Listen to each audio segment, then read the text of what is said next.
Hello friends. आज हम मानव शरीर से जुड़े कुछ महत्वपूर्ण प्रश्न लेके आए जो कि हमारी आने वाली परीक्षा जैसे रेलवे एनटीपीसी और यूपीपी आदि में आदि के लिए बहुत महत्वपूर्ण है। तो पढ़ते हैं आज के हम बिना समय गंवाए हुए पहले क्वेश्चन की तरफ। पहले क्वेश्चन में दिया है कि लाल रक्त कणिकाओं का निर्माण कहाँ होता है। तो लाल रक्त कणिका का निर्माण कहाँ होता है फ्रेंड्स? अस्थि मज्जा में होता है। बढ़ते हैं अगले क्वेश्चन की तरफ। अगले क्वेश्चन में दिया है कि लाल रक्तकण का जीवन काल कितना होता है। तो लाल रक्तकण का जीवन काल जो होता है वो 120 दिन होता है। कितना होता है फ्रेंड्स? 120 दिन। बढ़ते हैं अगले क्वेश्चन की तरफ। अगले क्वेश्चन लिखा श्वेत रक्तकण का जीवन काल कितना होता है। तो श्वेत रक्तकण का जीवन काल 1 से 4 दिन होता है। बढ़ते हैं आज के अपने अगले क्वेश्चन की तरफ। अगले क्वेश्चन में दिया है श्वेत रक्तकण को क्या कहा जाता है। तो श्वेत रक्तकण को क्या कहता है फ्रेंड्स? ल्यूकोसाइट कहा जाता है। बढ़ते हैं अगले क्वेश्चन तरफ। अगला क्वेश्चन लाल रक्तकण को क्या कहा जाता है। तो उसे कहते हैं एरिथ्रोसाइट। क्या कहते हैं फ्रेंड्स? एरिथ्रोसाइट। बढ़ते हैं अगले क्वेश्चन तरफ। शरीर का ताप नियंत्रण होता है। तो शरीर का ताप नियंत्रण कहाँ होता है फ्रेंड्स? हाइपोथैलेमस ग्लैंड में होता है। कहाँ होता है? हाइपोथैलेमस ग्लैंड में होता है। बढ़ते हैं अगले क्वेश्चन। अगले क्वेश्चन में लिखा है कि मनुष्य के सर्वदातक समूह कौन सा। तो मनुष्य का सर्वदातक समूह जो है ओ है। कौन सा ग्रुप है? ओ। बढ़ते हैं अगले क्वेश्चन। अगले क्वेश्चन में लिखा है मनुष्य का सर्वग्राही रक्त समूह कौन सा होता है? ए बी होता है। कौन सा होता है फ्रेंड्स? ए बी होता है। बढ़ते हैं अगले क्वेश्चन की तरफ। रक्तचाप मापने के यंत्र को क्या कहा जाता है। तो उसे कहते हैं स्फिग्मोमैनोमीटर। क्या कहते हैं फ्रेंड्स? स्फिग्मोमैनोमीटर। अगले क्वेश्चन में दिया है ब्लड बैंक क्या कहलाता है। तो ब्लड बैंक प्लीहा कहलाता है। क्या फ्रेंड्स कहलाता है? प्लीहा कहलाता है। बढ़ते अगले क्वेश्चन की तरफ। अगले क्वेश्चन में लिखा है कि भोजन का पाचन कहाँ से प्रारंभ होता है। तो भोजन का पाचन मुख से प्रारंभ होता है। कहाँ से होता है फ्रेंड? मुख से प्रारंभ होता है। अगले क्वेश्चन में पचे हुए भोजन का अवशोषण कहाँ होता है। तो पचे हुए भोजन का अवशोषण छोटी आंत में होता है। कहाँ होता है? छोटी आंत में होता है। बढ़ते हैं अगले क्वेश्चन। अगले क्वेश्चन में लिखा है पित्तरस का श्रावण कहाँ होता है। तो पित्तरस का श्रावण कहाँ होता है? यकृत में होता है। कहाँ होता है फ्रेंड्स? यकृत में होता है। और ये संचित कहाँ होता है? तो ये संचित होता है पित्ताशय में। कहाँ होता है फ्रेंड्स? पित्ताशय में होता है। बढ़ते हैं अगले क्वेश्चन की तरफ। अगला क्वेश्चन दिया है विटामिन ए कहाँ संचित होता है। तो विटामिन ए जो है वो आपका यकृत में संचित होता है। कहाँ संचित होता है? यकृत में। कहाँ फ्रेंड्स होता है? यकृत में। बढ़ते हैं अगले क्वेश्चन तरफ। शरीर की सबसे बड़ी ग्रंथि कौन सी। तो शरीर की सबसे बड़ी ग्रंथि यकृत है। कौन सी फ्रेंड्स? यकृत। और शरीर की सबसे छोटी ग्रंथि की बात करें तो पिट्यूटरी से मास्टर पीयूष ग्रंथि कहते हैं। बढ़ते अगले क्वेश्चन की तरफ। अगले क्वेश्चन में दिया है कि मनुष्य में पसलियों की संख्या कितनी होती है। तो मनुष्य में पसलियों की संख्या 12 जोड़ी होती है। कितनी फ्रेंड्स होती है? 12 जोड़ी। बढ़ते अगले क्वेश्चन तरफ। शरीर में हड्डियों की कुल संख्या कितनी है। तो कितनी है? 206 होती है। बढ़ते हैं अगले क्वेश्चन। शरीर की में मांसपेशियों की कुल संख्या कितनी होती है? 639 होती है। बढ़ते हैं अगले क्वेश्चन। लार में पाया जाने वाला एंजाइम कौन सा होता है। तो टाइलिन होता है। कौन सा होता है फ्रेंड्स? टाइलिन होता है। बढ़ते हैं अगले क्वेश्चन की तरफ। लिंग निर्धारण कहाँ होता है। तो लिंग निर्धारण कहाँ होता है फ्रेंड्स? पुरुष क्रोमोसोम्स। कहाँ होता है? पुरुष क्रोमोसोम्स पर। अगले क्वेश्चन में मनुष्य का हृदय होता है तो कितना होता है? 4 कोष्ठी होता है। बढ़ते हैं अगले क्वेश्चन की तरफ। शरीर में गुणसूत्रों की संख्या पाई जाती है। तो गुणसूत्रों की संख्या पाई जाती है 46 अर्थात 23 जोड़ी। कितना होता है? 23 जोड़ी, जिसमें 22 जोड़ी जो होते हैं वो ऑटोसोम्स होते हैं और 1 जोड़ी जो होते हैं वो सेक्स क्रोमोसोम्स होते हैं। बढ़ते हैं अगले क्वेश्चन की तरफ। अगले क्वेश्चन में लिखा है शरीर का सबसे बड़ा अंग कौन सा होता है। तो शरीर का सबसे बड़ा अंग होता है त्वचा। कौन सा होता है? त्वचा होता है। अगले क्वेश्चन में है शरीर की सबसे बड़ी कोशिका कौन सी। शरीर की सबसे बड़ी कोशिका कौन सी? तंत्रिका तंत्र है। बढ़ते हैं अगले क्वेश्चन की तरफ। शरीर में अमीनो अम्ल की संख्या कितनी है। तो शरीर में अमीनो अम्ल की संख्या 22 है। बढ़ते हैं अगले क्वेश्चन की तरफ। मनुष्य में प्रतिदिन मूत्र बनता है। तो कितना बनता है फ्रेंड्स? वो 1.5 लीटर, 1.5 लीटर। अगले क्वेश्चन में लिखा है मूत्र दुर्गंध देता है क्योंकि क्या होता है इसमें? किसकी उपस्थिति होती है? तो यूरिया की उपस्थिति के कारण मूत्र में दुर्गंध होता है। अगले क्वेश्चन मानव मूत्र का पीएच मान कितना होता है। तो इसका होता है 6 होता है। कितना होता है? 6 होता है। अगले क्वेश्चन शरीर का टेम्परेचर कितना होता है। शरीर का टेम्परेचर 98.6 डिग्री फ़ारेनहाइट या 37 डिग्री सेल्सियस या 310 केल्विन में होता है। बढ़ते हैं अगले क्वेश्चन की तरफ।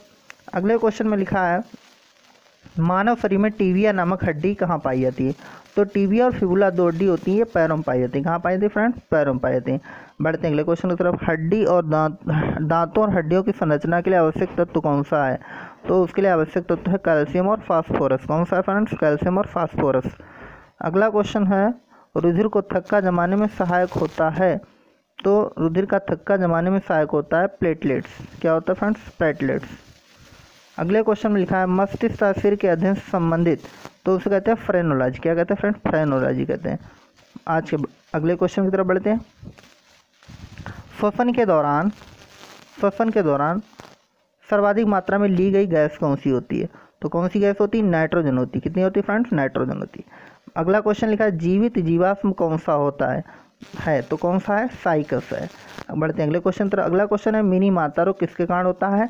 तो जल में मरकरी के प्रदूषण से मिनी माता रोग होता है। बढ़ते हैं अगले क्वेश्चन की तरफ। अगला क्वेश्चन लिखा है मानव त्वचा का अध्ययन करने वाली विज्ञान क्या कहलाती है? तो क्या कहलाती है फ्रेंड्स? डर्मेटोलॉजी। क्या कहते हैं? डर्मेटोलॉजी कहते हैं। अगले क्वेश्चन में लिखा है कीड़ों के अध्ययन करने वाले विज्ञान को क्या कहा जाता है? तो उसे एंटोमोलॉजी कहते हैं। क्या कहते हैं? एंटोमोलॉजी।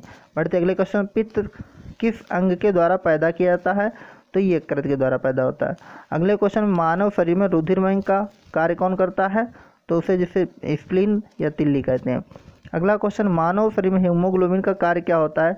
तो ऑक्सीजन का परिवहन करना होता है। क्या होता है फ्रेंड्स? ऑक्सीजन का परिवहन करना। बढ़ते अगले क्वेश्चन की तरफ। हीमोग्लोबिन में क्या होता है? तो हीमोग्लोबिन में क्या होता है? लोहा होता है, आयरन होता है। बढ़ते अगले क्वेश्चन तरफ। मानव शरीर में खून किसके उपस्थिति के कारण नहीं जमता है? तो हिपैरिन के कारण नहीं जमता है। किसके कारण फ्रेंड्स? हिपैरिन के कारण नहीं जमता है। अगला क्वेश्चन लिखा है कि रुधिर के प्लाज्मा में किसके द्वारा एंटीबॉडी निर्मित होती है? तो किसके द्वारा निर्मित होती है? लिम्फोसाइट के द्वारा। किसके द्वारा? लिम्फोसाइट के द्वारा। बढ़ते हैं अगले क्वेश्चन की तरफ। अगले क्वेश्चन में लिखा है लाल रक्त कणिकाओं का शमशान किसे कहते हैं? तो किसे कहते हैं? प्लीहा को कहते हैं। किसे कहते हैं? प्लीहा को। अगला क्वेश्चन लिखा है क्रेब्स चक्र में किसका संश्लेषण होता है? तो किसका होता है फ्रेंड्स? पायरुविक अम्ल का होता है। किसका होता है? पायरुविक अम्ल का होता है। अगले क्वेश्चन, मानव शरीर में यूरिया का निर्माण कहाँ होता है? तो यूरिया का निर्माण यकृत में होता है। कहाँ होता है फ्रेंड्स? यकृत में होता है। बढ़ते हैं अगले क्वेश्चन की तरफ। अगले क्वेश्चन में लिखा रक्त की अशुद्धियाँ किस अंग में जाकर छनती हैं? तो वृक्क में। वृक्क मतलब किडनी, गुर्दे। श्वसन की क्रिया कहाँ संपन्न होती है? तो इस श्वसन की क्रिया कहाँ संपन्न होती है? माइटोकॉन्ड्रिया में होती है। बढ़ते हैं अगले क्वेश्चन तरफ। अगले, भारत में सबसे पहले किस बैंक की स्थापना की गई? तो बैंक ऑफ हिंदुस्तान की स्थापना की गई। बढ़ते हैं आज के अपने अगले क्वेश्चन की तरफ। बैंक ऑफ हिंदुस्तान की स्थापना कब की गई?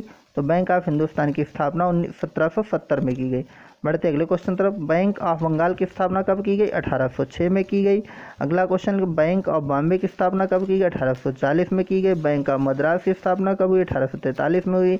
अगला क्वेश्चन, bank of Madras, bank of Bombay, bank of Bengal को आपस में विलय करके किस बैंक की स्थापना की गई? तो की गई थी इंपीरियल बैंक ऑफ इंडिया। बढ़ते अगले क्वेश्चन तरफ। इंपीरियल बैंक ऑफ इंडिया की स्थापना कब की गई? तो इसकी स्थापना 1921 में की गई थी। कब फ्रेंड्स की गई थी? 1921 में। बढ़ते अगले क्वेश्चन तरफ। इंपीरियल बैंक ऑफ इंडिया का राष्ट्रीयकरण कब किया गया? तो इसका किया गया 1955 में। कब किया गया फ्रेंड्स? 1955 में किया गया। बढ़ते अगले क्वेश्चन तरफ। इंपीरियल बैंक ऑफ इंडिया को नया नाम क्या दिया गया? तो इसका नया नाम दिया गया है भारतीय स्टेट बैंक। क्या नाम दिया गया मित्र? भारतीय स्टेट बैंक। बढ़ते हैं अगले क्वेश्चन तरफ। इलाहाबाद की स्थापना कब की गई? तो इलाहाबाद बैंक की स्थापना जो है 1865 में की गई। बढ़ते अगले क्वेश्चन तरफ। भारतीयों द्वारा संचालित पहला बैंक कौन सा था? तो ये था अवध कमर्शियल बैंक। बढ़ते अगले क्वेश्चन, अवध कमर्शियल बैंक की स्थापना कब की गई फ्रेंड्स? तो 1881 में की गई। बढ़ते अगले क्वेश्चन तरफ। पूर्ण रूपेण भारतीयों का पहला बैंक कौन सा था? तो था ये पंजाब नेशनल बैंक। अगला क्वेश्चन लिखा है भारतीय रिजर्व बैंक ने कार्य करना शुरू कब किया था? तो इन्होंने कार्य करना शुरू किया था 1 अप्रैल 1935 को। बढ़ते हैं आज के अपने अगले क्वेश्चन की तरफ। भारतीय बैंकिंग अधिनियम कब पारित हुआ? तो ये पारित हुआ था 1949 में। बढ़ते हैं अगले क्वेश्चन तरफ। 6 बड़े व्यापारिक बैंकों का राष्ट्रीयकरण कब किया गया? तो ये 1980 में किया गया था। बढ़ते हैं अगले क्वेश्चन तरफ। भारतीय रिजर्व बैंक की दूसरी अनुसूची में सम्मिलित बैंकों को कहते थे? तो इन्हें कहते थे फ्रेंड्स अनुसूचित बैंक। बढ़ते हैं अगले क्वेश्चन तरफ। किस समिति की रिपोर्ट के आधार पर निजी बैंकों में निजी क्षेत्र में बैंक स्थापित करने की अनुमति प्रदान की गई थी? तो वो समिति बनी थी नरसिम्हन समिति। कौन सी बनी थी फ्रेंड्स? नरसिम्हन समिति। बढ़ते अगले क्वेश्चन। देश का पहला तैरता एटीएम कहाँ स्थापित किया गया? तो कोच्चि में स्थापित किया गया। बढ़ते अगले क्वेश्चन तरफ। बैंकों के ग्राहक की शिकायतों का निदान करने के लिए बैंकिंग लोकपाल योजना कब लागू की गई? तो ये 14 जून 1995 को। बढ़ते अगले क्वेश्चन तरफ। भारतीय रिजर्व बैंक ने कब पाकिस्तान के लिए केंद्रीय बैंक के रूप में कार्य किया? तो 30 जून 1948 को। बढ़ते अगले क्वेश्चन तरफ। भारतीय रिजर्व बैंक में एक गवर्नर के अलावा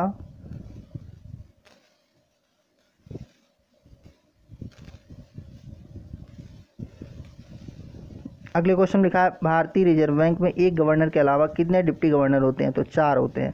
बढ़ते अगले क्वेश्चन तरफ। रिजर्व बैंक अधिकतम किस मूल्य वर्ग तक के बैंक नोट जारी कर सकता है? तो 10,000 रुपये। अगला क्वेश्चन लिखा है रिजर्व बैंक अधिकतम किस मूल्य वर्ग तक के सिक्के जारी कर सकता है? तो ये 1,000 रुपये तक। बढ़ते हैं अगले क्वेश्चन तरफ। अगले क्वेश्चन में है रिजर्व बैंक नोट मुद्रण प्राइवेट लिमिटेड की स्थापना कब की गई? तो ये 3 फरवरी 1995 को। उस दर को क्या कहते हैं जिस पर केंद्रीय बैंक प्रथम श्रेणी व अनुमोदित हुंडियों को जमानत के आधार पर देश में वाणिज्यिक बैंकों को ऋण प्रदान करता है? उसे बैंक दर या बैंक रेट कहते हैं। तो आज के लिए फ्रेंड्स इतना ही, मिलते हैं अपने अगले वीडियो में।